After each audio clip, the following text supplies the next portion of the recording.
Okay, just left the grocery store and everything I bought is in my backpack.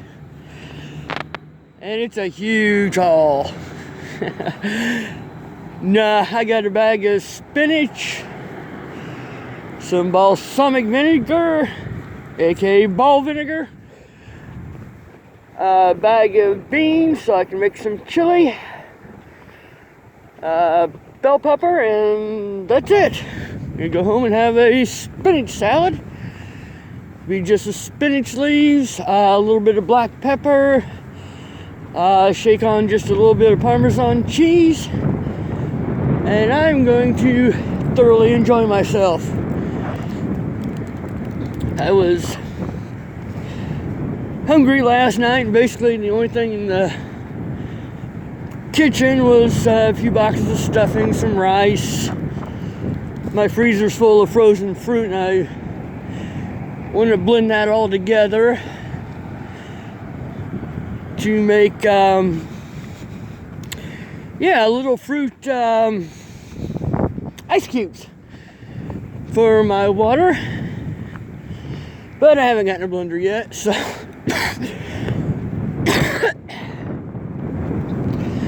yeah, our girl had to rush to the ER twice because she had a wee bit of a fever. Suck it up, get the chicken soup, go to bed for 3 days, and let nature take its course. You know, it's not like this doesn't happen to everybody else, but yeah. She should have just called her regular doctor. Oh wait, she doesn't have one. Not that difficult to get a physician.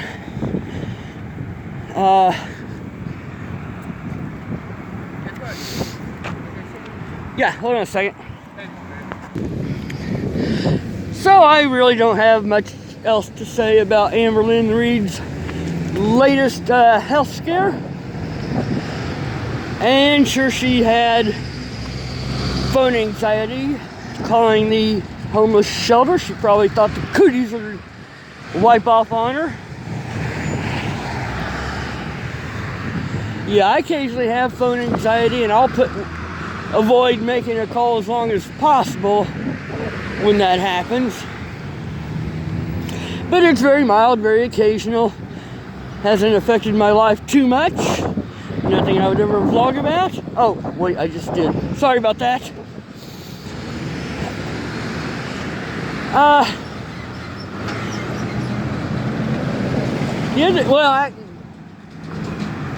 Let me go back a week and a half. I was leaving work.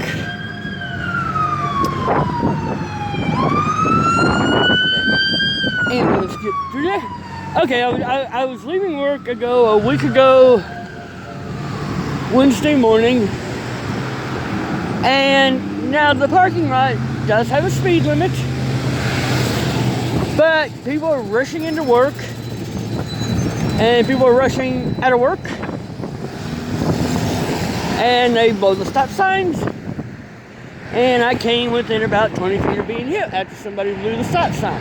You know, I got my flashlight, I'm waving it around, you know, crossing at the intersection there. It was clear when I started through it, so I wasn't happy about that. I had already talked to the manager about making it known up. They need to do something about this because I was already seeing the conditions were getting worse and worse out there as it was darker in the morning. So I didn't end up going into work the next night because basically there was going to be ice out the next morning, and I did not have any traction for yak tracks is what they're called. They're ice grippers. And it wasn't so much for the walk home or walk to the bus stop. It would be from the bus stop that's right over here to home, because there's a couple areas here where the water collects and you pretty much can't avoid the ice. So next Monday I go into work, I'm living in the parking lot. And I'm a little bit further on. I'm walking along the edge of the driveway. And there's a little curve after the guard shack. And this car came within about 2 feet of hitting me. This one actually made me mad. So I had the first instant drawn up and forgot to take it into work. So the manager said, yeah, I'll bring that in tomorrow and we'll file a formal report. And yeah, it was that next morning where I almost became a grease spot. So even though I really enjoy my walks, it's time for me to not walk to the bus stop from work until spring. So I've made arrangements with a couple of very kind co-workers to drop me off at the bus stop. So I'm going to have to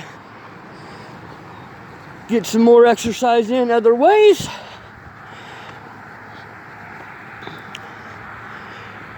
But anyway, after I almost became a grease spot, I went to one of the supervisors since the manager wasn't there, and she talked to the head supervisor for the entire plant for our shift, and I got to go talk to him.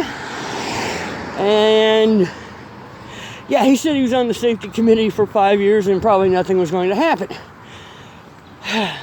This is scary.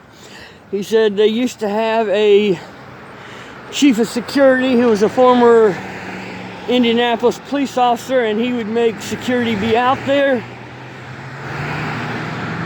during the shift change to prevent shenanigans like this.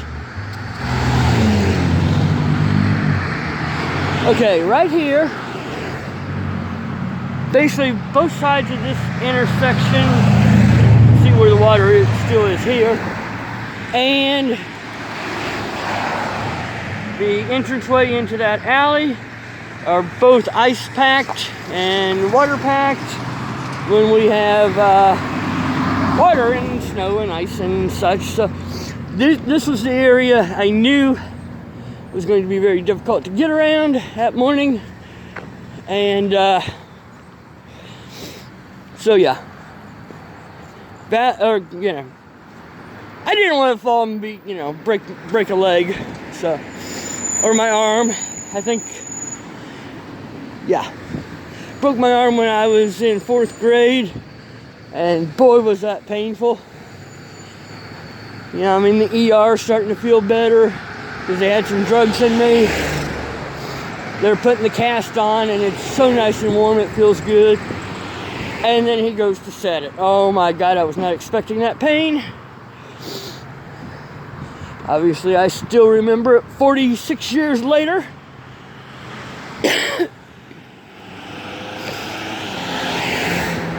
I will be doing the last installment of The Death of Sylvia Likens this weekend, Monday at the latest. Well, since it's Saturday, it's either going to be tomorrow or Monday. I've just got to put my final notes together. It's going to be a fairly short video, actually. Although, yeah, I'm going to miss that series. I'm glad I've done it. I've learned so much. The series would be different if I was starting it now. I mean, you'd still be walking through the neighborhood and such. But, there were some things I thought in the beginning, which turned out not to be true. But we've definitely captured the spirit of the story, and I think I've done Sylvia and her sister Jenny justice. Her sister Jenny is now passed. Come on.